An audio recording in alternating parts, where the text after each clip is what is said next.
Bonjour frères et sœurs. Alors, je vais partager aujourd'hui on va dire un enseignement euh, que je pense, partager en plusieurs parties. Ce sera plus sage, parce que nombreux ne peuvent pas rester à l'écoute trop longtemps. On est dans un temps où les âmes sont très très distraites.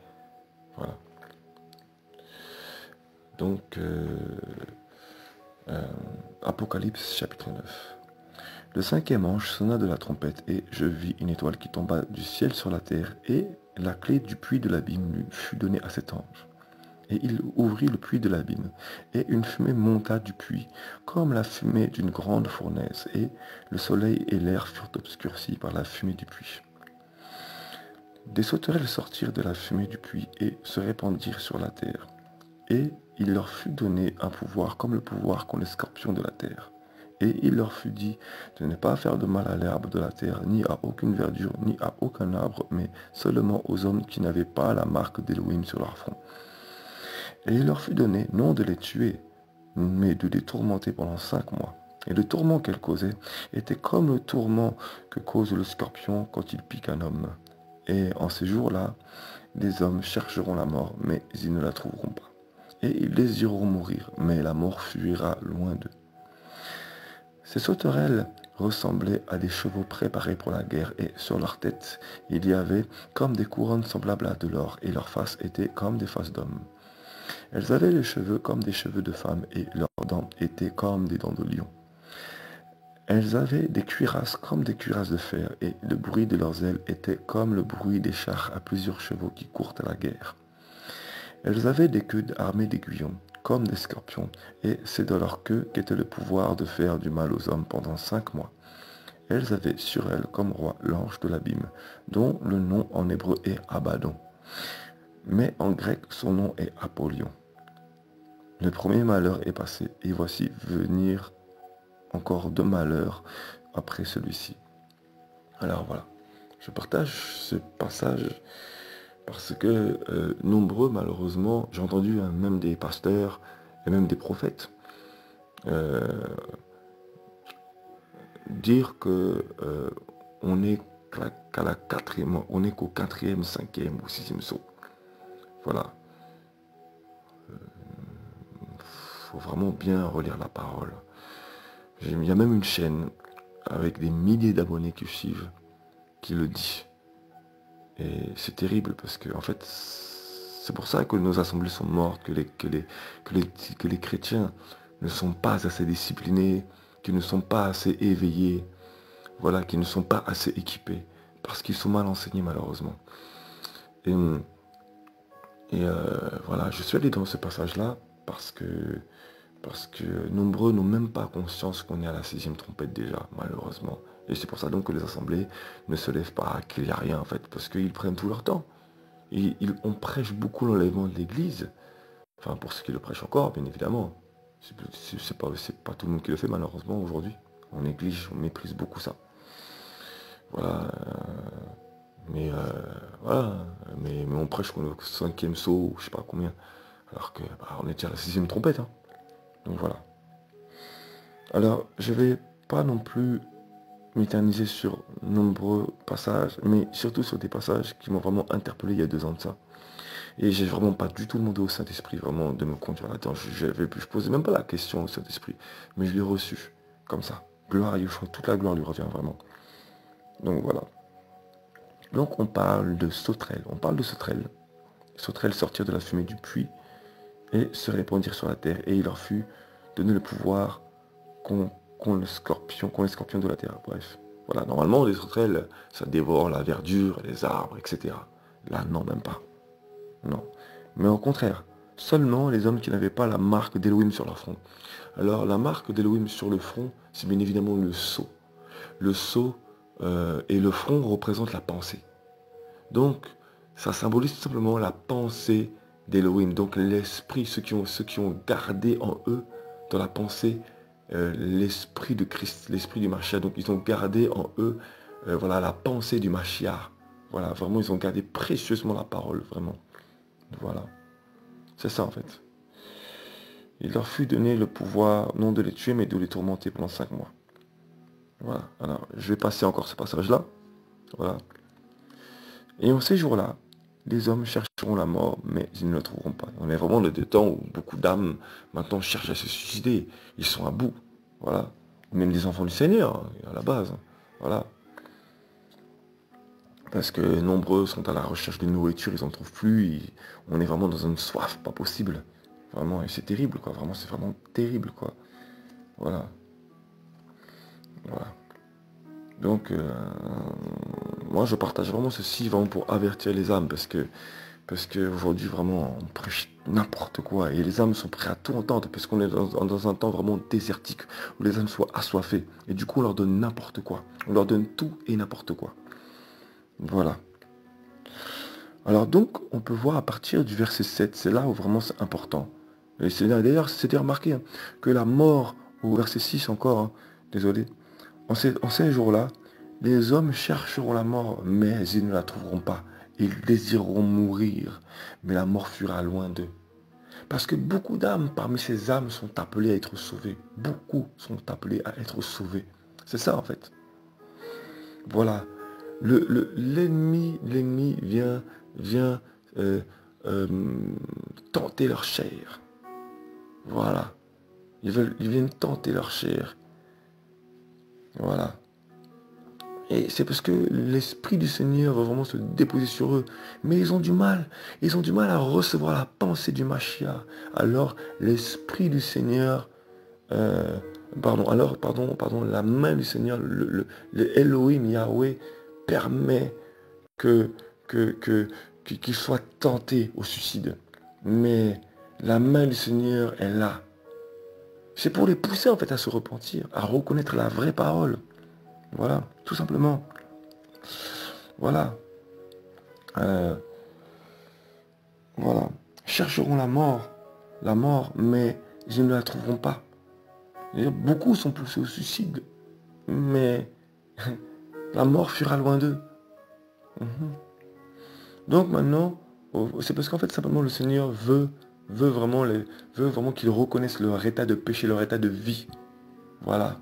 Leur état où ils ne veulent pas entendre la vérité. Ils ne veulent pas être bâtis sur le rocher d'Elohim, de Yehoshua Mashiach. Voilà, le seul Seigneur et Sauveur, le seul qui donne le souffle de la vie.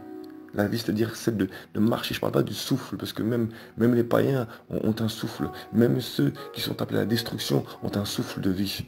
Mais je parle du souffle de la vie qui régénère la vie, régénérée par Christ. Celle qui permet de marcher par l'Esprit. Voilà, celle qui permet de tenir dans la marche du Seigneur. Voilà. Donc voilà. Ces sauterelles ressemblaient, verset 7, ces sauterelles ressemblaient à des chevaux préparés pour la guerre.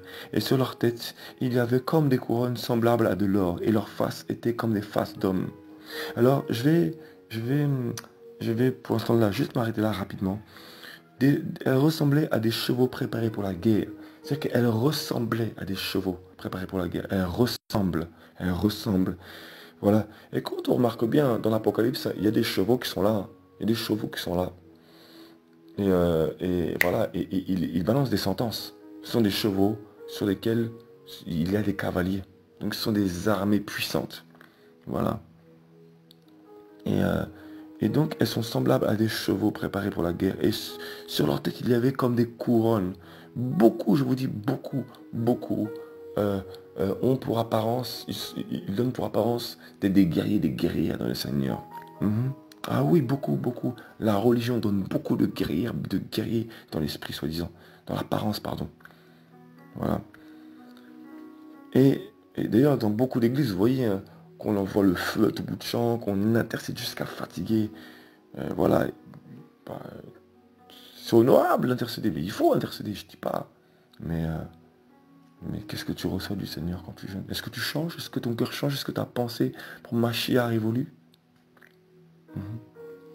Et sur leur tête, il y avait comme des couronnes semblables à de l'or. Alors, il y a une expression qui dit que c'est pas tout ce qui brille qui est de l'or.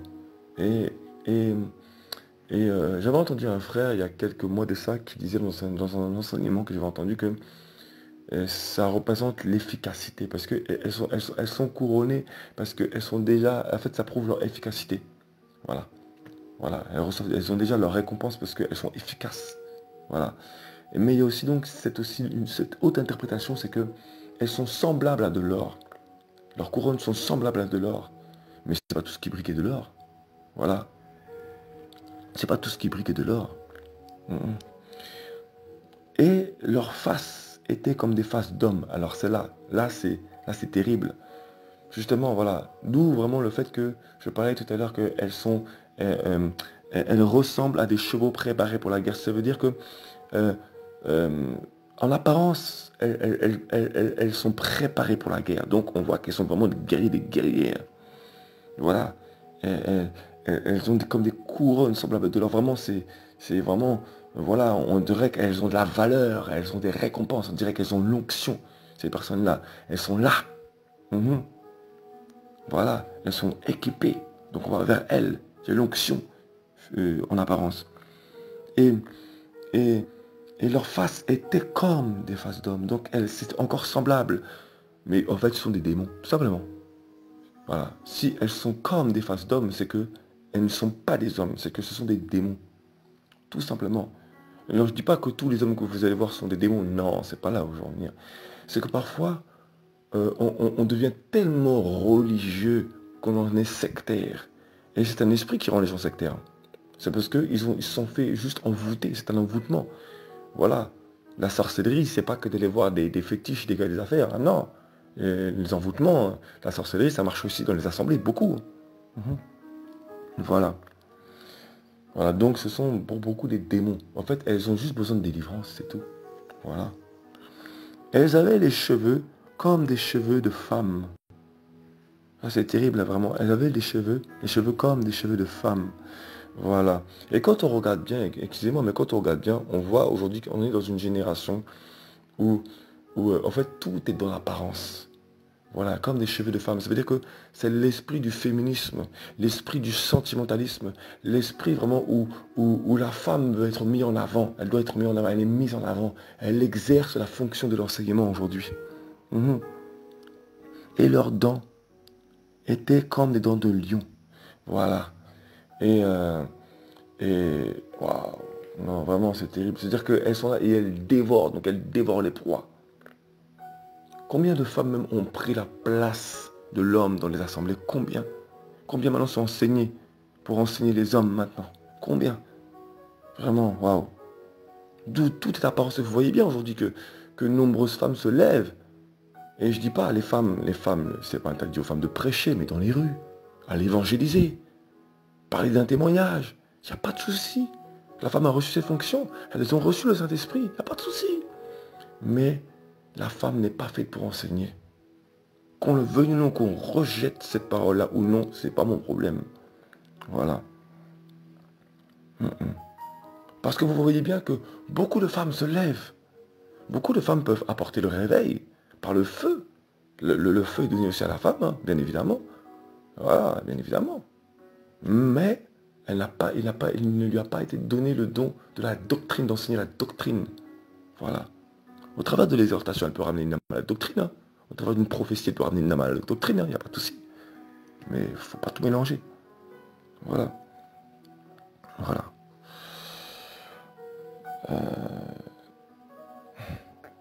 Voilà.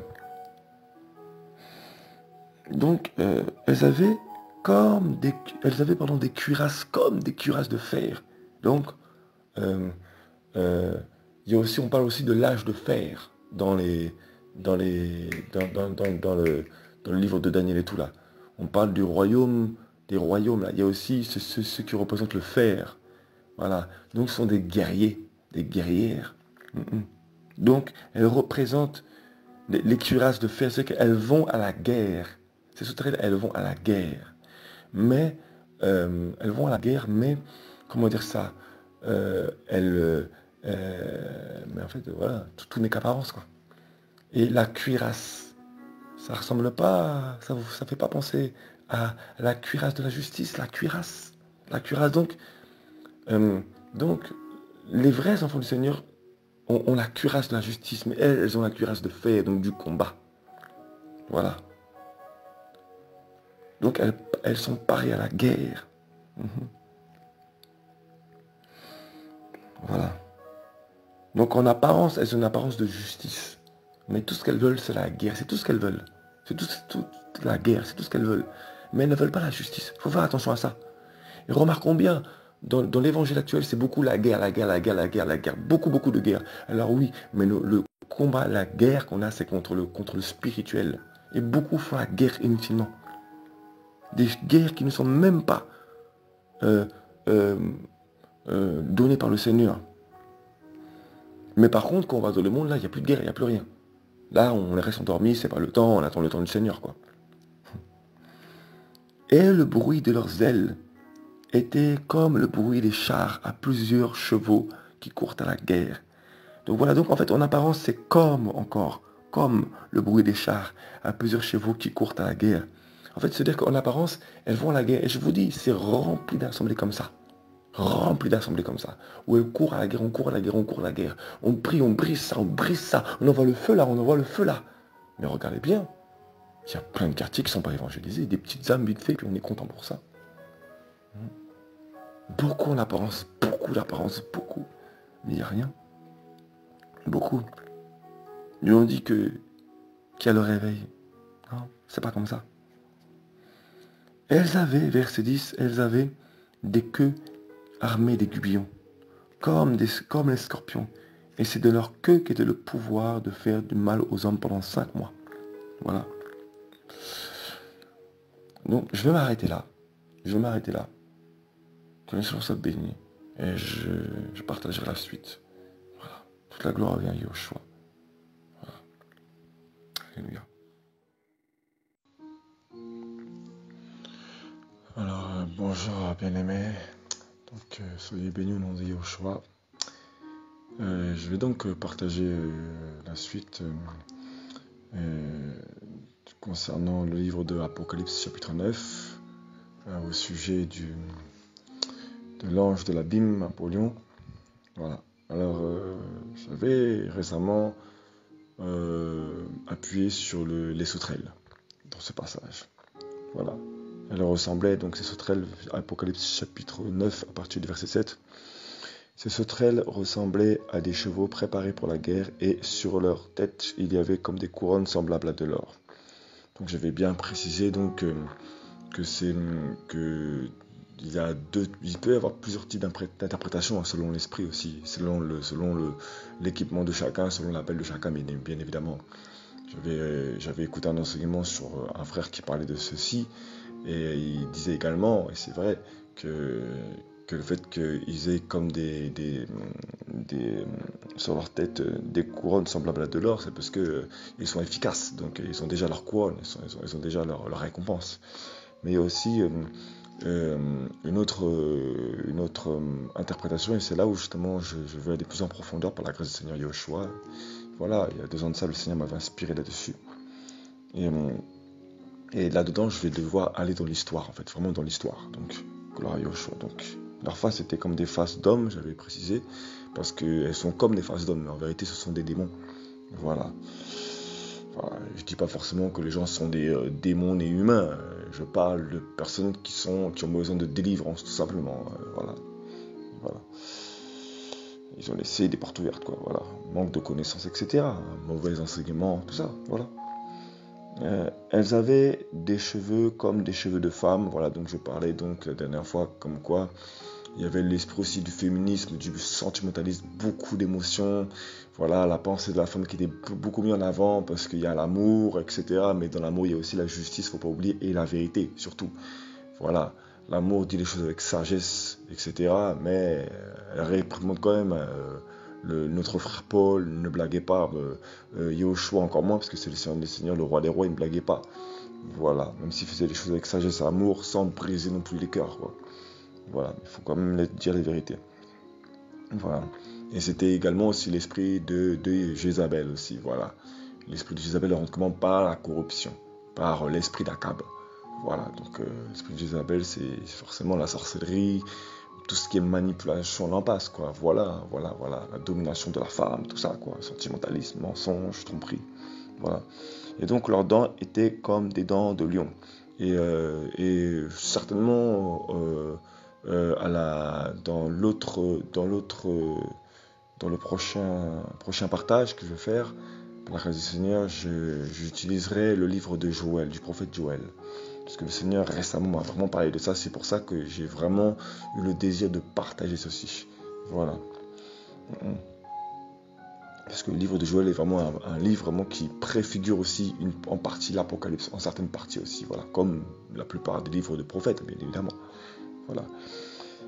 Elles avaient des cuirasses comme des cuirasses de fer. Je vais préciser, voilà, que c'est des cuirasses. Elles représentent soi-disant des cuirasses, mais des cuirasses, c'est pas les cuirasses des guerriers de l'Évangile, mais c'est plutôt des cuirasses de fer. Et il y avait un royaume qui représentait le royaume de fer. Là. C'était dans la Bible que j'ai, il y a cette représentation. Le royaume qui représente, voilà, voilà, les jambes en fer, voilà, les jambes en fer. Hein. Voilà, c'était l'Empire romain. Voilà, et donc, voilà, la cuirasse de fer, donc c'est-à-dire que c'est l'Empire romain et c'est puissant, quoi. Faut pas oublier, hein, c'était puissant. Voilà. Et, voilà, donc, bref, ils pourraient au combat, quoi, tout simplement. Et le bruit donc de leurs ailes était comme le bruit des chars à plusieurs chevaux qui courent à la guerre, voilà. Donc en fait, tout n'est qu'apparence, tout est comme tout, voilà, tout est comme un lion, tout est comme une face d'homme, tout est comme de l'or, les choses sont comme cuirasses, donc ça représente la justice, mais en fait non, les choses sont parties en guerre, c'est pas du tout du Seigneur, voilà, tout a une similitude, mais ce n'est pas du Seigneur, voilà. Donc voilà. Donc je vais passer le verset 10, bon je vais quand même le lire mais bon, elles avaient des queues armées d'aiguillons comme les scorpions et c'est de leur queue qu'était le pouvoir de faire du mal aux hommes pendant 5 mois, voilà. Alors maintenant, voilà, je vais revenir donc au verset 11, elles avaient sur elles comme roi l'ange de l'abîme dont le nom en hébreu est Abaddon, ou Abaddon. Alors voilà, il faut savoir qu'en hébreu donc, en hébreu ça signifie donc destructeur, le destructeur et c'est le même esprit en fait, le même destructeur en fait qui a frappé le pays d'Égypte en fait, voilà. Quand les premiers-nés sont morts en fait, c'est le destructeur, voilà. Mais en grec donc son nom est Apollyon. Voilà, donc le premier malheur est passé et voici venir encore 2 malheurs après celui-ci. Voilà. Donc ce que je vais partager maintenant donc, et je disais que j'allais aller dans l'histoire et effectivement donc toute la gloire à Yahushua. Alors, Apollyon, alors, quand on regarde dans l'histoire Apollyon, il y a aussi donc une autre divinité qui s'appelle Apollon. Et en fait, c'est le même personnage en fait. Voilà. Quel est bel Apollon. Je pense que nombreux connaissent cette expression, enfin j'espère. Voilà. Et Apollon, donc dans la mythologie grecque, est le dieu l'Élohim de la clarté solaire, de la raison, donc le raisonnement, la raisonnement. Le raisonnement, c'est aussi un esprit, hein. Voilà, de la raison, des arts, et plus précisément de la musique et de la poésie. Voilà, et ça c'est important en fait, ça c'est vraiment important. Il est également l'Élohim donc des purifications et de la guérison, mais peut apporter la peste avec son arc. Il est aussi l'Élohim de la lumière, de l'harmonie, de l'oracle. Voilà, donc il a pas mal de capacités. Voilà. Alors, il est aussi donc, il est le conducteur des 9 muses, voilà. Et voilà, il est l'Élohim grec des arts, du chant, de la musique, de la beauté masculine, donc voilà. Hein. D'où le fait qu'elles avaient des couronnes semblables à de l'or, les sauterelles, hein, parce que c'est leur dieu, en fait, c'est leur ange, l'ange qui domine sur eux, c'est leur roi. Voilà. Il est le conducteur il est de la beauté, pardon. L'Élohim des arts, du chant, de la musique, de la beauté masculine, de la poésie, de la lumière. Il est le conducteur des 9 muses. Voilà. Donc, voilà. Apollon est également l'Élohim des purifications de la guérison, ça je l'ai déjà lu, voilà. Enfin, c'est l'un des principaux Élohim capables de divination. Voilà, consulté entre autres à Delphes, donc Delphes avec, dans les Actes des Apôtres, on parle donc d'Éphèse, hein, voilà, avec l'esprit de Python, voilà. Voilà, donc ce qui est important par contre, c'est qu'il est le conducteur des 9 muses. Et donc maintenant, qu'on regarde donc les 9 muses, qui sont les 9 muses? Alors les 9 muses, Voilà, c'est important vraiment de préciser ça parce que j'ai vraiment été poussé en fait quand j'ai été chercher ça. Voilà. Dans la mythologie grecque, donc les muses donc sont les 9 filles de Zeus. Et en fait Zeus en fait c'est le nom en fait d'Apollon. C'est le même nom en fait. Voilà. C'est le même nom. Sauf que ce sont des noms en fait qui sont un peu dissimulés quoi tout simplement. Voilà, donc les 9 muses, donc dans la mythologie raconte que les muses sont nées sur les monts Pieria, près de l'Olympe. C'est pourquoi elles sont également appelées muses piérides. Les 9 muses sont pleines de grâce, c'est un nom plein de grâce, et charmant la nature. Voilà. Elles jouent de la lyre pour apaiser les Elohim grecs, donc les dieux grecs. Moi je dis Elohim. Les muses sont souvent représentées accompagnées d'Apollon. Voilà, donc Apollon, Apollyon, c'est le même en fait. Voilà. Les 9 muses et les arts. Donc chaque muse représente et protège une forme d'art. Hésiode raconte qu'un jour les muses l'approchèrent sur le mont Hélicon et lui offrirent le don de la poésie. Alors certains vont se dire mais pourquoi il va jusqu'à là? Parce que ça fait partie en fait de l'histoire, c'est très important. Voilà. Donc les muses en fait chacune donc avait une couronne de laurier. Voilà. C'est vraiment important de préciser que chacune, euh, elles ont des attributs en fait. Et elles ont chacune des couronnes. Chacune. Et c'est bizarre parce que justement, justement, les sauterelles ont chacune des couronnes. Voilà, des couronnes semblables à de l'or. Et les 9 muses ont pareil des couronnes. Donc, elles ont chacune donc, des difficultés, donc des capacités. Voilà. Et c'est leur Apollon, c'est leur conducteur. Voilà. Donc c'est vraiment important en fait. Et voilà euh, donc ces sauterelles en fait donc ce sont mince des guerriers en fait. En fait ce sont tous les noms qui sont cités en fait. Il y a juste à regarder, juste à taper juste sur Wikipédia les muses, les 9 muses et vous allez trouver rapidement. Et ce sont en fait des divinités. Et il faut comprendre une chose, c'est que les sauterelles dans l'Apocalypse, ce sont des divinités. Ce sont rien d'autre que des divinités en fait. Voilà. Ce sont des démons. Ce sont des principautés, enfin voilà, ce sont des dominations, etc. Ce sont des méchancetés, tout ça. Et voilà. Et en fait, elles rentrent dans l'église. Ces anges, ces démons rentrent dans les églises. Voilà. Voilà, donc c'était vraiment important en fait de préciser ceci. Voilà. Et quand on regarde bien aujourd'hui, pourquoi j'en viens jusqu'à là? Parce que quand on regarde bien aujourd'hui, en fait, le Seigneur m'avait fait grâce de faire une vidéo de mon témoignage. Où je parle donc de mon témoignage dans le rap, parce que j'ai pratiqué le rap également. J'ai pratiqué le rap, le reggae, le dancehall, le slam, etc. Quoi. Voilà, le graffiti sur feuille, donc on l'appelait le sketch aussi. Voilà, et on voit que leur fonctionnalité à elles, aux muses, donc, et même d'Apollon, c'est l'Elohim, donc la divinité des arts. Voilà, des arts, de la poésie, du chant, etc.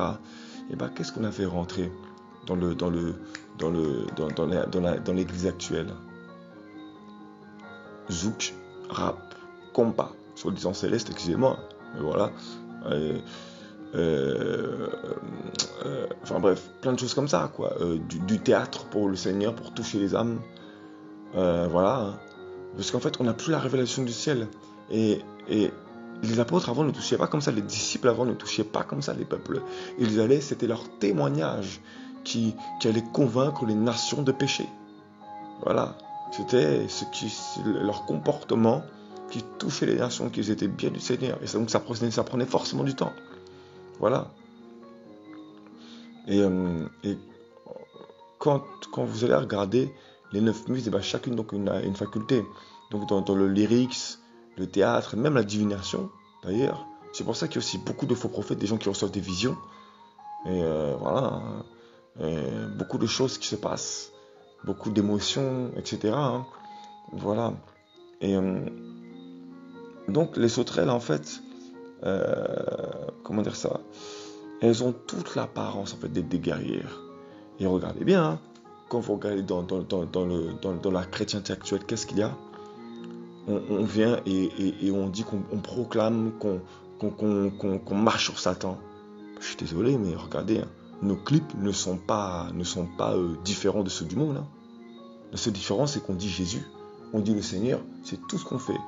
Mais moi, excusez-moi, mais moi je vois des voitures avec des 4x4, des clips avec des 4x4 dedans. Voilà, on dit qu'on marche sur Satan, les gens ont des lunettes de soleil, comme pour faire du style, on est bien, on a une belle vie en Yahushua. Ah bon, bah c'est parce que les apôtres me montrent. Hein. Dans le livre des Actes, moi je vois des gens qui souffrent. Hein. Je vois des gens qui sont obligés d'être en mouvement, de courir à droite à gauche pour essayer de fuir les persécutions, parce que c'est chaud, quoi. Aujourd'hui, c'est pas du tout ce qu'on nous montre. Aujourd'hui, on fait du style qu'on est comme le monde, tout va bien. Non, avec le Seigneur, on est persécuté. On subit des tribulations, c'est ça l'évangile. Voilà, sinon il y a un problème. On veut absolument ressembler à tout le monde. Vraiment, la pensée du monde est clairement entrée dans l'église, quoi. Et voilà, on est beau, on a la guérison, on est guéri. Mais oui, le Seigneur nous guérit, mais c'est pas ça. C'est pas comme on le montre aujourd'hui que le Seigneur nous guérit. Non, c'est par le comportement, un changement de comportement. C'est pas montrer à tout bout de champ que tout va bien. Non, dans notre comportement, même si on vit des tribulations, on nous voit toujours debout et on est en joie. C'est pas au travers des clips qu'on voit qu'on est guéri, qu'on est en joie. C'est dans notre comportement, parce qu'on tient face au monde. C'est ça, simplement, tout simplement. Et aujourd'hui, on mélange tout, en fait. Voilà. Voilà, quoi. Donc, pour moi, je trouvais ça vraiment important de préciser ceci. Voilà. Et voilà, quoi. Voilà. On ne sait plus comment évangéliser, on ne sait plus comment prêcher la parole. Alors on prend les choses de ce monde et puis on s'en sert pour évangéliser parce que tout est pour la gloire du Seigneur. Le Seigneur a tout créé tout a été créé par lui et pour lui. Alors que non, il y a un contexte à ça et je ne veux pas le répéter 10 millions de fois. D'ailleurs, il faudra peut-être que je le répète d'ailleurs, malheureusement, dans un Colossiens. Dans l'épître aux Colossiens, Seigneur, je chauffe ma grâce de tomber vite fait dessus. Merci Seigneur, sois loué.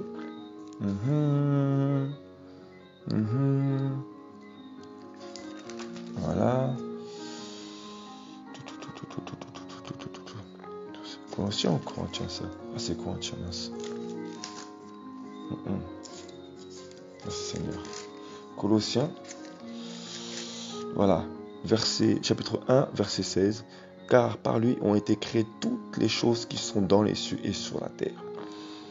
Les visibles et les invisibles, soit les trônes, ou les dominations, ou les principautés, ou les puissances. Alors, dans ce passage-là, on peut remarquer qu'il ne parle pas du tout de tout ce qui est physique. Il parle des choses visibles, ouais, ok. Donc, tout est pour la gloire du Seigneur. Mais il précise les invisibles. C'est-à-dire que même les démons, même les dominations ont été créées par lui et pour lui. Donc pour lui obéir, afin de tester notre maîtrise de soi, afin d'être attesté par le Seigneur, pour nous éprouver. Voilà, et le Seigneur permet qu'il soit là pour nous éprouver. C'est ça le contexte. Il ne faut pas tout mélanger, il ne faut pas mélanger les arts du monde, ça n'a rien à voir. Voilà.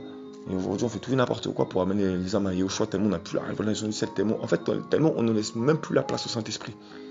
Voilà. Toute la gloire vient à Yahushua. J'espère que l'enseignement va en éclairer certains. Voilà. Toute la gloire vient à Yahushua.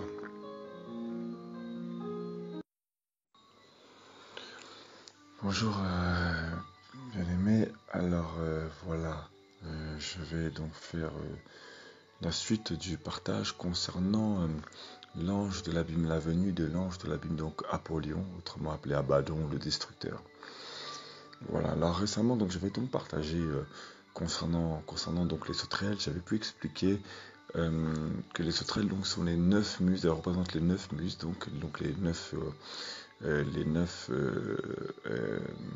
filles d'Apollyon, hein, voilà. Hein. Également aussi nommé Zeus dans la mythologie, également, hein. Apollyon, Zeus, voilà, selon les différentes langues ou nations, bien évidemment.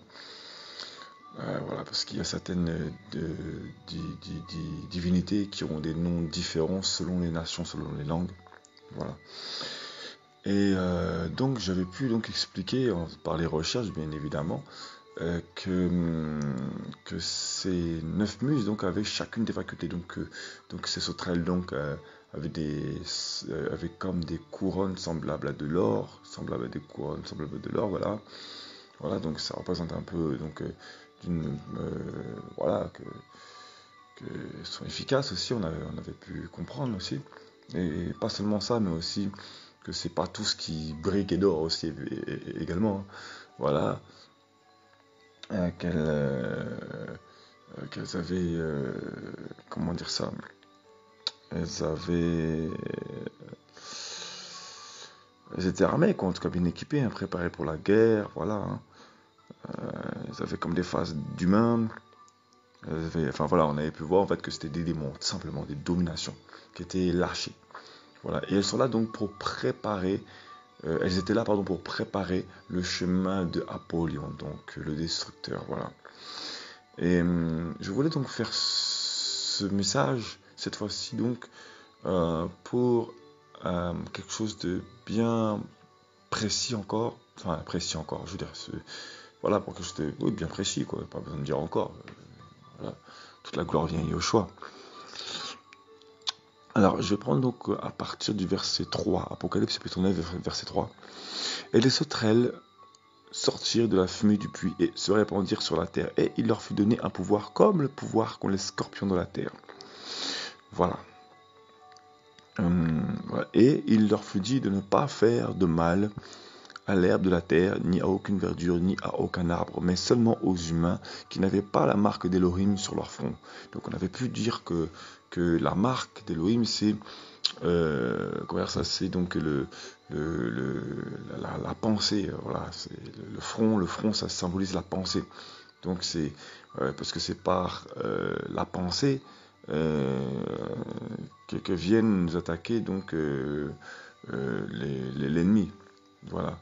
Et d'où le casque dans l'équipement du disciple, donc le casque du salut, parce que le salut, ça représente la délivrance, donc la délivrance donc des pensées de ce monde, voilà, liée à la connaissance véritable de la parole.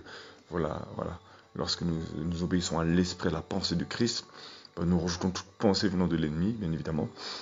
Et donc nous pouvons évoluer dans la paix du Seigneur, avec la pensée du Christ donc. Voilà, parce que nous avons rejeté toute pensée venant de ce siècle présent. On sera bien évidemment toujours attaqué par les pensées, parce que où veut précisément attaquer l'ennemi. Mais notre charge à nous, c'est de combattre, voilà. Voilà. Mais elles vont s'attaquer aux humains qui n'avaient pas la marque d'Elohim sur leur front. Donc, c'est donc la pensée. Et la pensée, ça vient aussi donc du bon fondement de la parole, du bon fondement. Celui qui a le bon fondement, bah, il aura la pensée de Christ, il comprendra le sens de la parole véritable, la doctrine liée à la sanctification, liée à l'obéissance de la parole. Et la parole déclare que la foi vient de ce qu'on entend, mais ce qu'on entend vient de la parole d'Elohim. Mais au début, on entend la parole au travers de différents messages, etc. Même dans les rues, pour ceux qui entendent l'évangile dans les rues, quand ça arrive, voilà, voilà, de n'importe quelle manière, on peut entendre la parole parce qu'ils ne sont pas encore assez touchés pour lire la parole d'eux-mêmes, pour se nourrir de la parole, voilà. Et puis par le temps, après, lorsqu'on se convertit, ben on commence à lire la parole. Voilà. Et il faut faire attention de la manière à laquelle on reçoit la parole, que ce soit vraiment de la pensée du Christ, que ce soit vraiment pas une pensée religieuse qui veut nous enfermer dans un cocon religieux, malheureusement, dans un cocon sectaire, malheureusement. Voilà, c'est ce qui arrive à nombreux, malheureusement. Voilà. Et la parole donc vient de ce qu'on entend. La foi vient de ce qu'on entend. Donc au début, donc ça commence par l'oreille, mais après, le Seigneur vient directement parler dans nos cœurs, parce que l'Esprit du Seigneur, on a reçu l'Esprit du Seigneur par la repentance, par la confession du péché, par la conviction d'avoir péché. Donc le Seigneur témoigne dans nos cœurs comment lui obéir. Il témoigne à nos cœurs que ce que l'on fait n'est pas bon. Il nous renvoie vers sa justice. On est convaincu de péché, donc il nous saisit pour chercher ce qui est juste devant son trône, pour chercher ce qui est droit devant lui, afin de savoir juger ce qui est bon ou mauvais. C'est comme ça qu'on mûrit, qu'on évolue avec le Seigneur. Donc c'est ça en fait la pensée de Christ. Donc ceux qui gardent cette vie de sanctification, cette vie d'obéissance, et ils gardent le sceau, la marque d'Élohim sur leur front. Voilà. Et donc ils ne sont pas atteints par ces douleurs, quoi. Voilà. Il leur fut, verset 5, et il leur fut donné, non de les tuer, mais de les tourmenter pendant 5 mois. Voilà. Et le tourment qu'elle cause est comme le tourment que cause le scorpion quand il pique un être humain. Voilà. Et en ces jours-là, les humains chercheront la mort, mais ils ne la trouveront pas. Et ils désireront mourir, mais la mort fuira loin d'eux. Voilà. Donc, on peut voir que qu'elle frappe, voilà, avec comme des scorpions. Et ensuite, on parle donc des équipements qu'avaient ces sauterelles. Donc, je vais passer.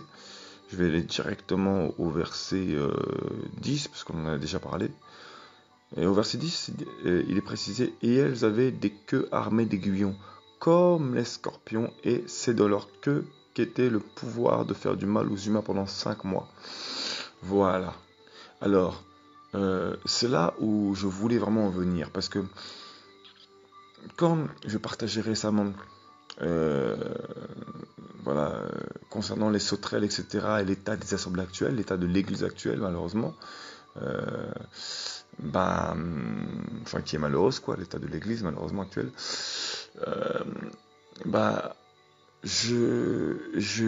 j'étais bloqué concernant le scorpion, j'étais vraiment bloqué, je sais quoi, Seigneur, la particularité des scorpions. Et tout à l'heure, je lisais la parole, pour certains, ça va paraître logique, mais moi, non, pour moi, je ne comprenais pas. Gloire à Yeshua, toute la gloire revient, ça prouve qu'on est vraiment que des êtres humains. Voilà, et l'intelligence vient vraiment du Seigneur, c'est lui qui donne toute l'intelligence. Voilà. Et pendant que je lisais tout à l'heure, ce qui me vient à la pensée, c'est mais quoi un scorpion pique? Qu'est-ce qui se passe? C'est simple. Le Saint-Esprit m'a donné cette pensée. Soit on meurt directement, soit on meurt, soit on est paralysé. Et c'est exactement l'état de l'Église actuelle. Voilà. On a accepté des sauterelles, pardon, pas des sauterelles, mais des personnes avec des apparences, des âmes avec des apparences, qui voulaient, excusez-moi, mais pratiquer l'art mondain dans les églises pour attirer les âmes, parce qu'on n'avait plus d'inspiration venant du ciel pour évangéliser, on n'avait plus les paroles, on refuse l'expérience avec le Seigneur, beaucoup n'osent même plus témoigner de ce que le Seigneur fait dans leur vie. Voilà. On met tout sur le message du dimanche, etc. Il n'y a plus trop de témoignages, malheureusement, plus beaucoup, parce qu'il y en a encore, mais plus beaucoup de chants nouveaux, parce que les chants nouveaux nous sont inspirés par les expériences qu'on a avec le Seigneur, parce qu'on peut enfin le glorifier, donc ça nous donne la possibilité de pouvoir le louer. On reçoit donc des chants, forcément, parce qu'on le loue, parce qu'on est inspiré pour le louer, parce qu'on sort d'une expérience, donc on a connu notre facette du Seigneur, d'Elohim, de Yehoshua, tout simplement, de Yahweh. Voilà. On veut le glorifier, le magnifier, pour ce qu'il est. Voilà. C'est logique. Enfin, c'est divin, quoi. Ça vient de l'inspiration du Seigneur. C'est divin. Gloire à Yehoshua. Donc voilà. Et donc beaucoup d'apparence de sauterelles, donc avec des cuirasses de fer, donc le fer qui représente aussi la guerre, la guerre, donc une cuirasse, soi-disant, donc comme l'équipement du disciple, donc qui représente la justice, soi-disant, mais c'est notre propre justice, donc le fer, donc c'est aussi le combat, donc c'est avec les armes de fer que combattait le royaume romain, voilà, l'âge du fer, je crois. pas l'âge du fer, enfin si, je crois. Enfin bref, je vais pas trop m'étaler là-dessus. Et je me connais pas trop. Mais voilà, en tout cas, c'était l'armée donc qui a été très forte à cause du fer. Voilà, parce qu'ils avaient découvert cette arme, cette fabrication du fer pour combattre les autres nations, pour combattre beaucoup de nations. Donc c'était une nation puissante. Voilà. Et, et donc spirituellement, bah, cette armée est forte, quoi. Voilà. Voilà, il y a la séduction, donc le sentimentalisme, parce que les femmes sont beaucoup dans les émotions, on va pas se mentir, beaucoup dans les émotions. Voilà, les hommes sont dans la corruption, malheureusement, beaucoup, ils veulent pas porter leur charge. Voilà, euh, voilà, il y a, voilà. Dans l'apparence, on est en guerre, mais on va beaucoup intercéder. On va être en guerre dans l'intercession, mais après sur le terrain, il n'y a plus de guerre. Voilà, on n'ose plus dire les vérités, on n'ose plus combattre les pensées de ce monde. On évangélise pour les assemblées, non plus pour Yehoshua, pour amener les hommes à Yehoshua. Parce qu'il y a le pasteur, il y a le oin, l'enseignant, qui nous, enfin bref, des habitudes complètement erronées, quoi, malheureusement. Voilà, que ça plaise ou pas, c'est la vérité. Et, euh, et voilà. Vous avez des couronnes semblables à de l'or, on l'avait déjà dit. Voilà. Voilà, donc vous avez les dents comme des dents de lion, donc elles dévorent. Voilà. Voilà. Et donc elles avaient donc des queues armées d'aiguillons. Alors le Seigneur m'a permis d'aller encore sur le site lexiquebiblique.com, voilà, lexique biblique. Et il m'a poussé donc à chercher donc le sens de ces mots, hein, en grec, gloire à Yoshua, encore une fois de plus, hein, c'est lui à qui revient toute la gloire. Voilà. Hein. Donc le scorpion en grec, donc ça vient donc de Scorpio, voilà, un scorpion, le nom d'un petit animal ressemblant un peu à un homard, donc qui se cache dans les régions chaudes, sous les pierres. Voilà, donc sous les pierres, elle se cache donc sous les pierres, c'est pas en vain, elle se cache donc sous les pierres. Voilà, et tout ce qui est physique, ça a aussi une connotation spirituelle aussi, hein, ça aussi. Hein. Voilà, donc elle se cache sous les pierres, donc voilà. Hein. Donc elle se faufile sous les pierres, voilà. Et il a un aiguillon avec un venin mortel dans la queue. Donc il prépare déjà ce qu'il va faire. Donc le scorpio donc, vient probablement de scarpo, peut-être renforcé de scopo, et du sens de percer. Voilà. Donc scopos donc, signifie donc un observateur, un veilleur. Voilà, la marque distante que l'on regarde. Le but que quelqu'un a en vue. C'est-à-dire qu'il est déjà, il observe, il sait déjà, il veille, il sait pourquoi il veille. Donc à plus forte raison, à combien plus forte raison, nous qui sommes enfants du Seigneur, disciples de Yehoshua Mashiach, disciples pour Elohim, notre Seigneur Yahweh, Yehoshua Mashiach, nous devons veiller. Donc scopos donc vient de skeptomai. Donc regardez par-dessous, donc sceptique, peut-être parent de scapto, à travers l'idée de dissimulation. Donc c'est très important. Donc on observe, on veille, voilà, on a un but en vue, on est dissimulé. Voilà, c'est important. Donc scapto donc vient du sens de creuser. Donc on vient creuser, travailler la terre. C'est nous la terre, donc on vient travailler. Ces scorpions viennent travailler. Donc ces sauterelles viennent dans les assemblées avec un but bien précis. Elles viennent pour servir à l'assemblée, mais dans un but bien précis. Elles viennent pour creuser, donc pour percer.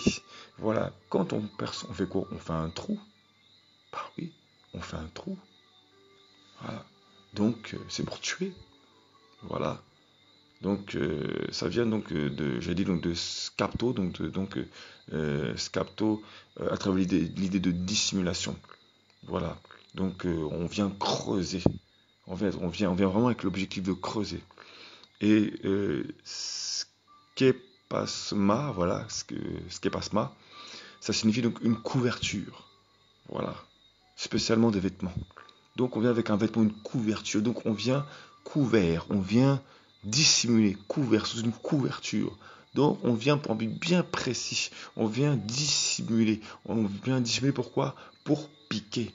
Et le Saint-Esprit me disait, quand je lisais ce passage-là tout à l'heure, il me disait, mais qu'est-ce que fait un scorpion? Ben, quand il pique, ben, il vient, comme je crois que je l'ai déjà dit tout à l'heure, il vient pour comment dire, soit pour tuer. Voilà, soit on meurt, soit on est paralysé. Et c'est le cas de l'Église actuelle. Elle est morte. Et pour beaucoup qui ne sont pas encore morts, ils ont du mal à bouger. Ils sont paralysés. Voilà pourquoi. Parce qu'ils ont laissé entrer le monde. Voilà. Et souvent, dans les assemblées actuelles, qu'est-ce qu'on nous dit? On nous dit oui. On nous dit oui. Que qu'on leur dit que mais non, ça c'est chose du monde, et ben on va nous dire le Seigneur s'adapte au temps. Non, c'est pas au Seigneur de s'adapter au temps, c'est contre la parole, c'est clairement contre la parole. C'est à l'homme de s'adapter au Seigneur et au temps du Seigneur pour comprendre son langage. Parce que la parole dit clairement dans 1 Yohanan, donc 1 Jean chapitre 2, verset 15, n'aimez pas le monde, ni les choses qui sont dans le monde. Si quelqu'un aime le monde, l'amour du Père n'est pas en lui. Parce que tout ce qui est dans le monde, la convoitise de la chair et la convoitise des yeux et l'orgueil de la vie n'est pas du Père, mais est du monde. Et le monde passe avec sa convoitise, mais celui qui fait la volonté d'Élohim demeure pour l'éternité. Alléluia. Voilà. Et ces choses-là, donc, ne peuvent pas venir donc d'Elohim, ne peuvent pas venir donc du Seigneur, ces arts-là qu'on vient pour développer dans les assemblées. C'est du grand n'importe quoi. Voilà. Voilà. Et même derrière le gospel, il y a une histoire derrière le gospel. Tapez gospel sur Wikipédia, cherchez l'histoire, vous allez voir. Hein. Ça vient du négro spirituel, ça vient du temps de l'esclavage, etc. Il y a une histoire derrière tout ça, il y a des coutumes derrière. Voilà, c'est pas rien, hein. Il y a toujours une source derrière toute chose. Hein. Voilà. Et il y a encore un autre passage qui me venait tout à l'heure, parce que j'avais déjà voulu faire l'enseignement la première fois, mais après, le Seigneur m'a permis de revenir plus en profondeur, d'où je fais ce partage-là bien maintenant. Gloire à Yoshua, que la gloire lui revient. C'est que pourquoi aussi les assemblées tremblent, pourquoi les assemblées sont paralysées, comme je disais, mortes ou paralysées.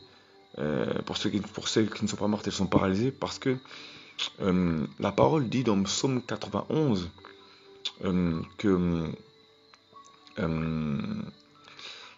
Psaume 91, voilà, lorsque nous obéissons au Seigneur, donc, hein, nous avons l'autorité du Père, voilà.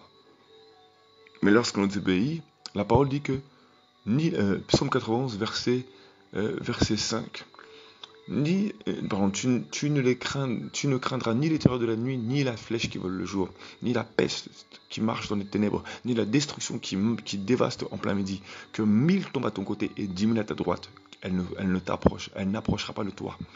Voilà, de tes yeux, tu regarderas et tu verras la rétribution des méchants. Car tu es mon refuge, Yahweh. Tu fais d'El Lion ta demeure. Voilà. Il y a encore un autre passage, et ça vraiment, voilà, il y a encore un autre passage qui dit si tu obéis à Elohim ton Dieu Yahweh, enfin ton Elohim, pardon, à Yahweh ton Elohim, tes ennemis viendront par un chemin, ils repartiront par 7 chemins. Voilà. Voilà. Même si 1000 viennent et que vous êtes, enfin 10 poursuivront 100 soldats ou je sais plus quoi, et 100 poursuivront 1000 soldats. Voilà. Mais si vous désobéissez, 100 soldats poursuivront 1000 de vos soldats, et enfin l'inverse quoi, voilà, et 10 de soldats poursuivront 100 de vos soldats, bref, voilà. Voilà.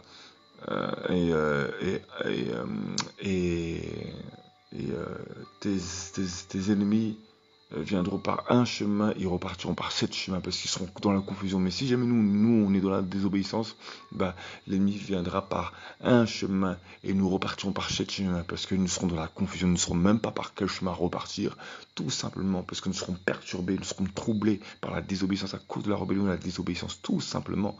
Voilà, d'où l'intérêt de la sanctification, de garder la parole dans nos cœurs, d'obéir au Seigneur lorsqu'il nous parle personnellement. Le salut est personnel, bien aimé. Voilà. Voilà. Et j'aimerais aussi partager ce passage dans le livre de Yeremia, donc Jérémie, chapitre 1.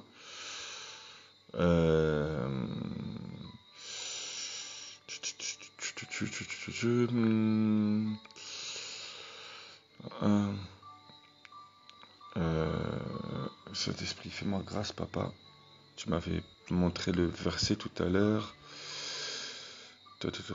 Voilà. Yirmeya, donc Jérémie chapitre 1, verset 17. Donc, toi donc, saint terrain, lève-toi et dis-leur tout ce que je t'ordonne, tout ce que je t'ordonnerai. N'aie pas peur devant eux, sinon je te ferai peur devant eux. Voilà, ça veut dire qu'on n'osera même pas parler si on a peur devant eux. Et vu qu'on ne sait plus comment évangéliser, parce qu'on veut absolument évangéliser, on veut absolument parler au monde d'une manière qui leur plaise, pour les attirer à Yoshua, au lieu de leur dire la vérité, au lieu de les amener à la repentance, et ben nous-mêmes en fait, on est dissimulés. Parce que il y a des messages qu'on ne veut pas dire, le message est dilué, on ne veut pas parler. Voilà, tout simplement. Parce que des armes sont venues de manière dissimulée. Voilà, on a laissé entrer dans les assemblées, dans les doctrines de la séduction, des sauterelles, spirituellement parlant, pour ravager. Et du coup, elles sont venues avec leur queue, elles ont creusé, elles sont venues avec une apparence trompeuse, une apparence pour vouloir venir aider. Et voilà, n'importe quoi. Elles ont creusé. Et voilà, c'est comme ça que l'ennemi agit, il creuse, il pique, soit il fait mourir, ou alors ils vont paralyser, et les assemblées sont paralysées. Voilà, ce que je voulais partager, toute la gloire revient à Yoshua. Voilà. Et d'ailleurs, la parole dit aussi, je vous ai donné autorité sur les scarpes pour vous atteindre. Rien ne pourra vous atteindre. Voilà, je vous ai donné autorité sur les serpents et les scorpions. Et rien ne pourra vous nuire. Voilà. Donc toute la gloire revient à Yahushua, vraiment. Que le Seigneur soit béni, que le Seigneur soit loué, Elohim. Alléluia. Voilà. Béni soit le Seigneur. Voilà. En espérant que ça éclaire certaines âmes. On dit Yahushua. Voilà. Donc restez bénis. Demeurez dans la foi, gardez la parole précieusement dans le nom de Yoshua. Nous sommes vraiment la 6e trompette, la prochaine trompette bien-aimée. Selon le vent, donc sanctifiez-vous, restez dans l'obéissance. Cherchez à obéir au Seigneur. Cherchez la parole du Seigneur, demeurez dans la parole et cherchez la sanctification. Restez dans la sanctification, demeurez dans la sanctification au nom de Yoshua. Voilà, c'est vraiment le but. Ne pas rater le but, ne pas rater le ciel. Voilà, gloire à Yoshua.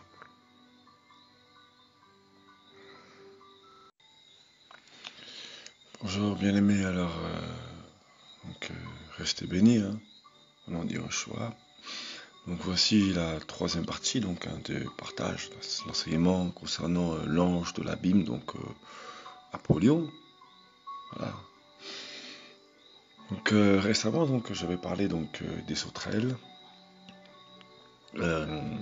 qui ressemblaient à des chevaux préparés pour la guerre. Donc j'avais fait comprendre que cela pouvait s'interpréter de manière différente, bien évidemment, selon l'appel aussi de chacun. Bien évidemment, il faut que ça reste inspiré par le Saint-Esprit, bien évidemment. Ne pas se faire des images, des inspirations charnelles qui sont hors de l'Esprit du Seigneur, bien évidemment. Voilà, sinon après sont des dérives. Voilà, donc ces sauterelles ressemblaient à 2 chevaux préparés pour la guerre. Sur leur tête, il y avait comme des couronnes semblables à de l'or, et donc j'avais pu partager par la grâce du Seigneur que voilà les attributs des 9 muses, qui sont les filles d'Apollyon. Voilà, ce fameux ange de l'abîme. Elles sont couronnées de laurier. Donc il y a parmi elles Clio qui est couronnée de laurier et elle porte une trompette. Voilà, Euterpe qui est couronnée toujours de fleurs, toujours couronnée mais de fleurs. Elle porte une flûte. Voilà. Ensuite il y a également Thalia parmi ses filles, parmi ses muses, qui est couronnée de lierre, donc elle tient un masque pour représenter la comédie. Donc on voit aussi d'ailleurs les facultés, les attributs. Voilà, le fait de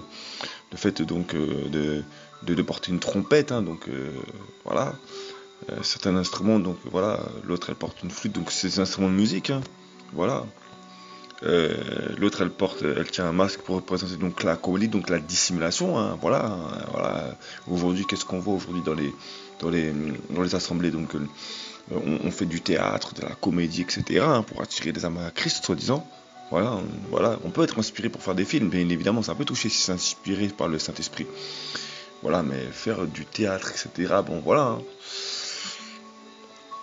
Donc, Melpomène, ensuite, donc sérieuse, tient un sceptre et un masque de tragédie. Donc, toujours donc, un masque, donc la dissimulation.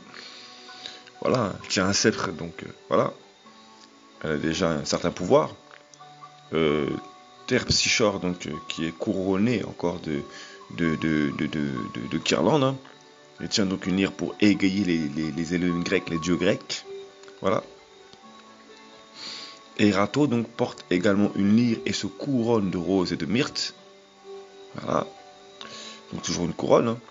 Polymnie a ses cheveux entrelacés de fleurs et avec des perles. Donc elle a ses cheveux entrelacés, donc elle porte ça forme une couronne. Hein. Voilà. Donc elle est enveloppée d'un long voile blanc.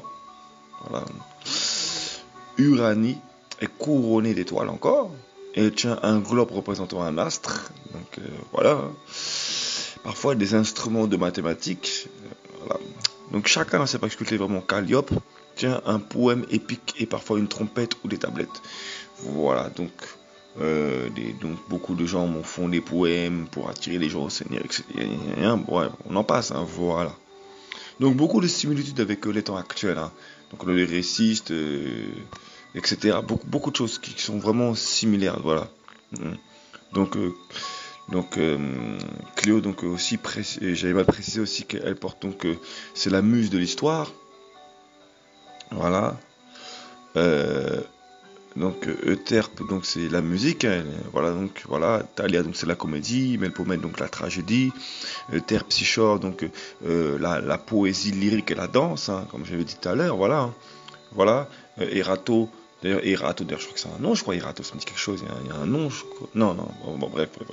Le chant nuptial. Voilà.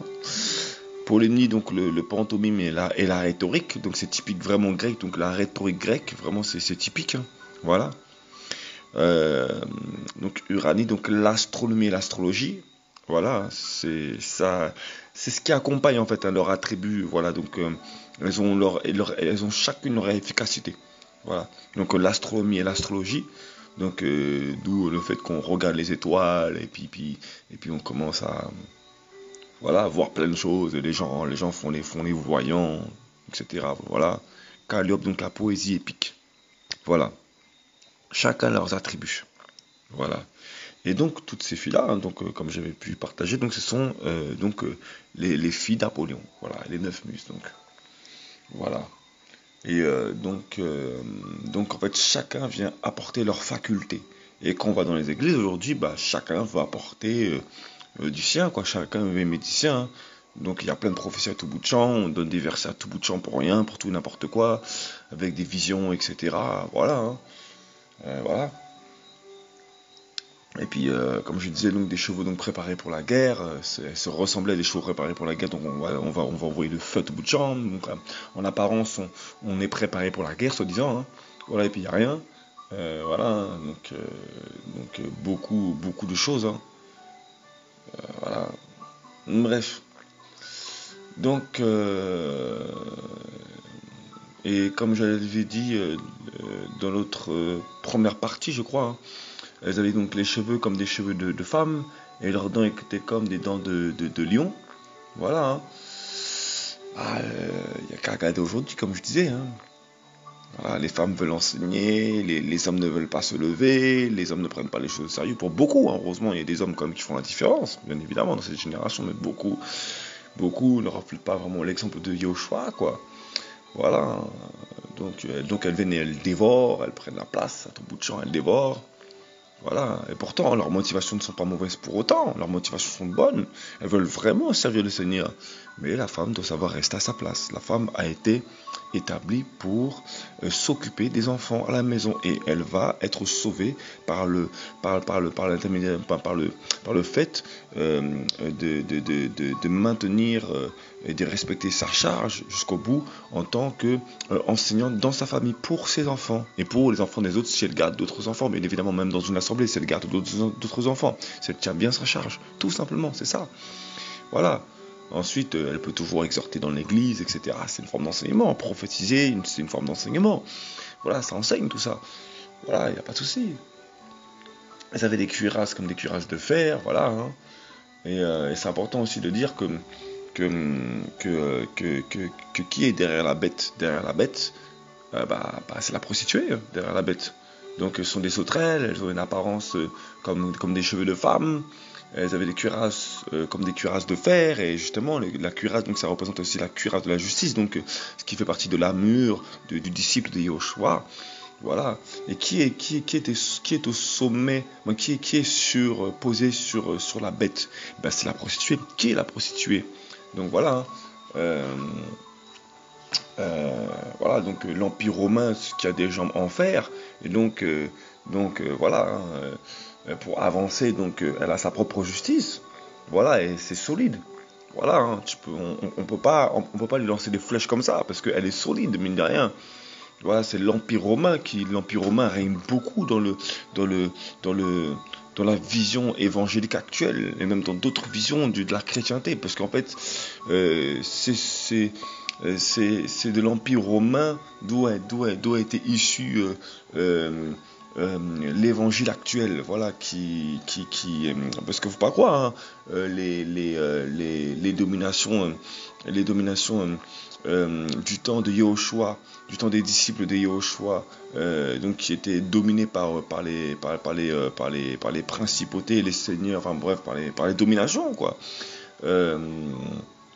Comment dire ça, des nations grecques, donc de la mentalité grecque qui régnait à l'époque, donc la pensée de la sagesse qui régnait à l'époque, et la force de l'armée romaine, ça n'a pas changé, sauf que maintenant c'est dans les pensées, il y a des forteresses maintenant, voilà. Donc la culture romaine, beaucoup de la culture romaine, il n'y a qu'à voir le Vatican, hein, la sagesse grecque est entrée, il y a eu un mélange, quoi, il y a eu un mélange, pas possible. Voilà, et c'est ce qui fait marcher la statuette des Nebuchadnezzar actuelle. Voilà, hein. Une statuette spirituellement, hein, qui est adorée actuellement, quoi. Voilà, hein. Voilà, hein. Tout simplement. Hein. Tout ça, ça forme la bête, quoi. Tout ça, hein. Voilà, voilà. Gloire à Yoshua.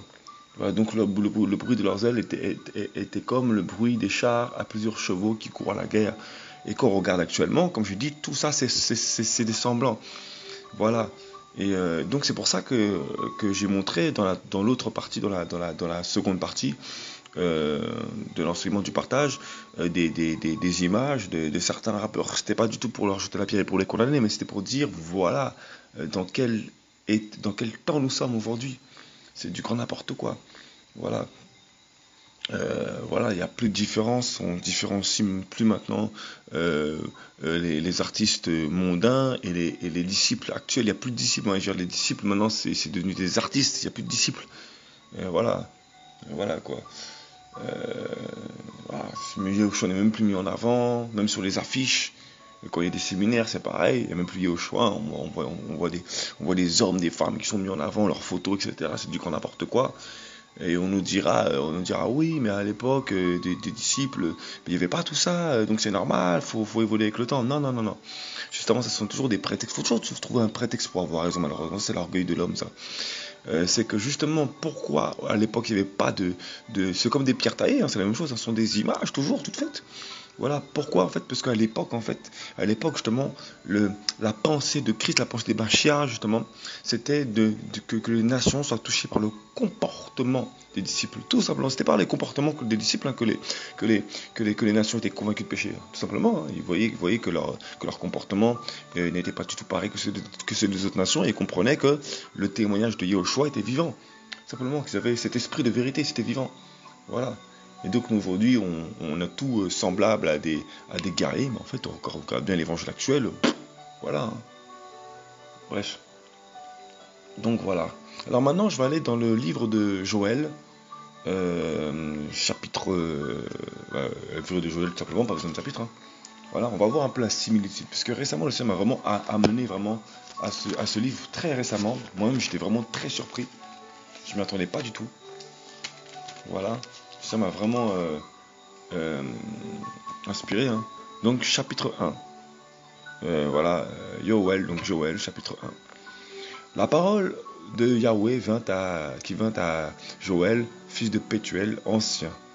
Écoutez ceci, et vous tous, les habitants du pays, prêtez l'oreille. Est-il arrivé de votre temps, ou même du temps de vos pères, une chose comme celle-ci? Faites-en le récit à vos enfants, et que vos enfants le fassent à leurs enfants, et leurs enfants à la génération suivante. Bref, la sauterelle a dévoré les restes du gazam. Le gélec a dévoré les restes de la sauterelle, et le asile a dévoré les restes du gélec. Voilà, alors là on va dire qu'on parle de sauterelle déjà. Voilà, et que ça a été dévoré. Alors, effectivement, on pourra dire non, mais ça n'a rien à voir avec ça. On peut voir que dans certains pays dans le monde, et c'est vrai, il y a vraiment eu des sauterelles, c'est vrai.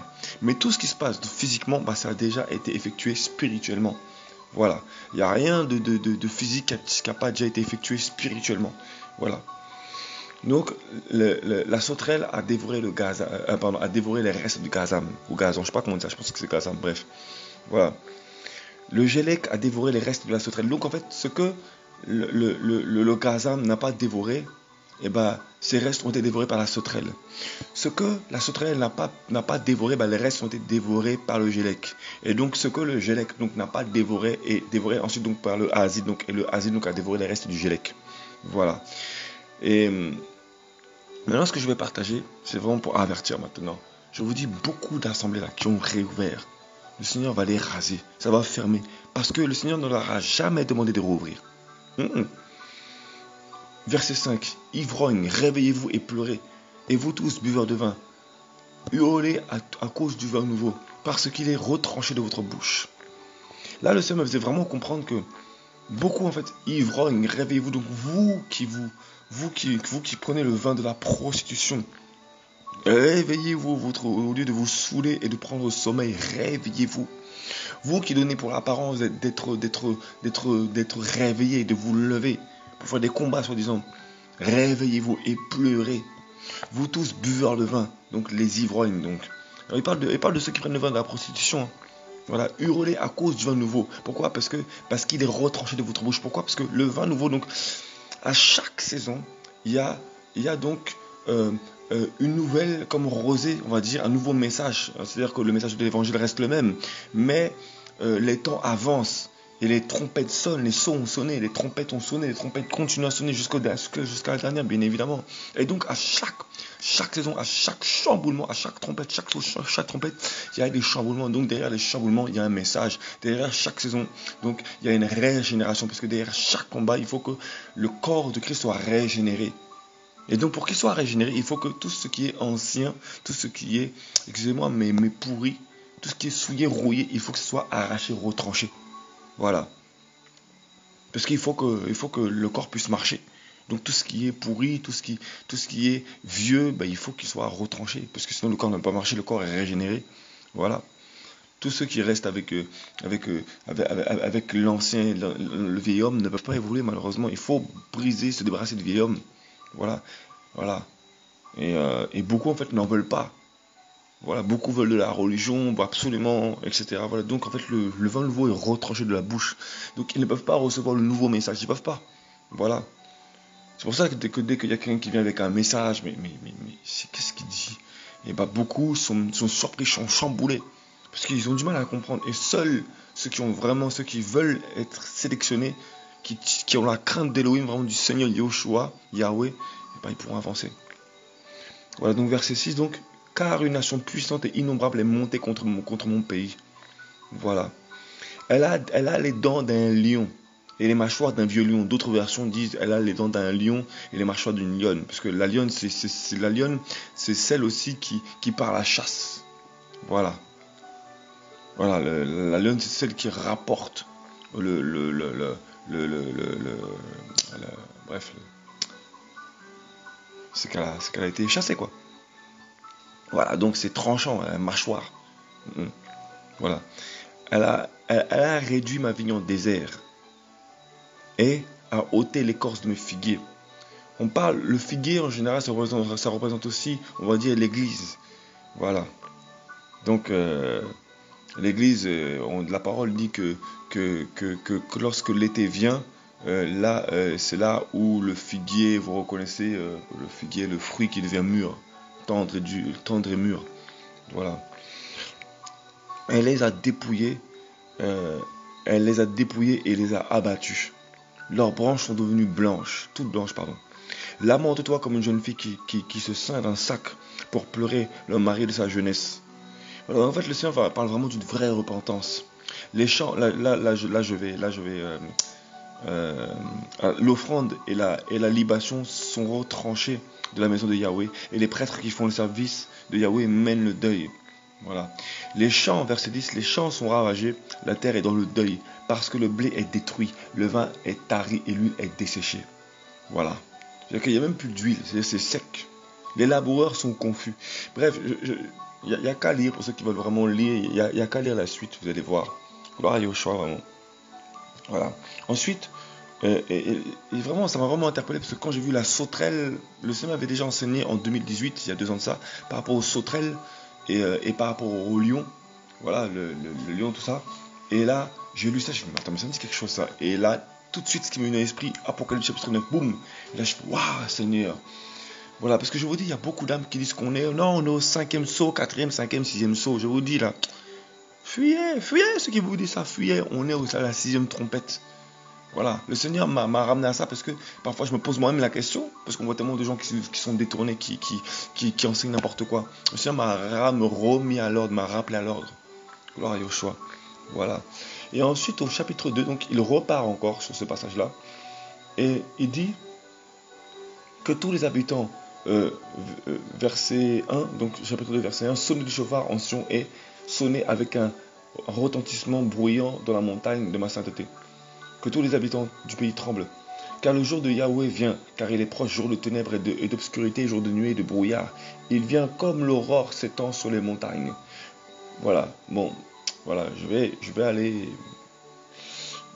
directement au verset 3. Devant lui est un feu dévorant, et derrière lui une flamme brûle. Devant lui le peuple est comme le jardin d'Éden. Et derrière lui, la désolation d'un désert, et rien ne lui échappe. C'est-à-dire que quand cette armée, elle vient, elle dévaste tout sur son passage. Voilà. Voilà. Leur aspect est comme l'aspect des chevaux. Et ils courent comme des cavaliers. C'est comme le bruit de chariots quand ils sautent au sommet des montagnes. Comme le bruit d'une flamme de feu qui dévore le chaume, comme un peuple puissant rangé en bataille. Les peuples tremblent en le voyant, tous les visages en deviennent pâles et livides. Ils courent comme des hommes vaillants et montent sur les murailles comme des gens de guerre. Chacun va son chemin sans se détourner de son sentier. Ils ne se pressent point les uns les autres. Chacun va son chemin. Ils se jettent au travers des épées sans être blessés. Ils courent çà et là dans la ville, se précipitent sur les montagnes, montent sur les maisons, entrent par les fenêtres comme le voleur. La terre tremble devant eux, les cieux sont ébranlés, le soleil et la lune s'obscurcissent, et les étoiles retirent leur éclat. Voilà. Je vais m'arrêter là, pour ce passage-là, parce que ça fait déjà 20 minutes. Voilà, je sais que les âmes ne sont pas forcément disposées. Pour moi, je trouve ça déjà beaucoup. Enfin, c'est peu, mais malheureusement, les âmes sont beaucoup dans la distraction, surtout sur Facebook. Voilà. Voilà. Voilà, donc on parle vraiment de sauterelle, on parle vraiment du guerrier, de guerrier, on parle de cavalier, et c'est exactement ce qui se passe là, hein. Voilà. Hein. Et ensuite donc au chapitre 2 toujours, mais plus loin, maintenant au verset 25, je reprends. Ainsi je vous rendrai des fruits des années qu'ont dévoré la sauterelle, le gélec, le hasil et le gazam. Ma grande armée que j'ai envoyée contre vous, donc c'est bien le Seigneur qui l'envoie. On parle de sauterelle, donc c'est lui qui l'envoie. Les chamboulements de l'Apocalypse là, c'est pas le diable, hein, c'est le Seigneur qui permet ça. Ce sont des sentences, des châtiments, pour que le peuple se repente. Voilà. Vous aurez donc abondamment de quoi manger et être rassasiés, et vous louerez le nom de Yahweh, votre Elohim, qui aura fait de vous des choses merveilleuses. Et mon peuple ne sera plus jamais dans la confusion. Voilà, bref, donc voilà, je voulais vraiment partager ça, c'était vraiment important, je trouvais ça vraiment important de le partager. Parce que beaucoup en fait manquent vraiment de connaissances et à cause de mauvais enseignements, de manque de bons enseignements. Voilà, donc les sauterelles en fait ce sont les mêmes en fait dans le livre de Joël que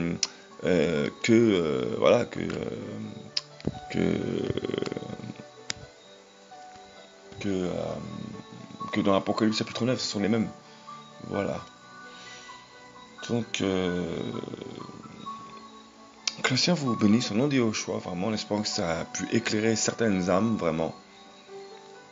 Et voilà, donc c'est vraiment l'avertissement. Là, c'était vraiment l'annonce de la 6e trompette. Voilà.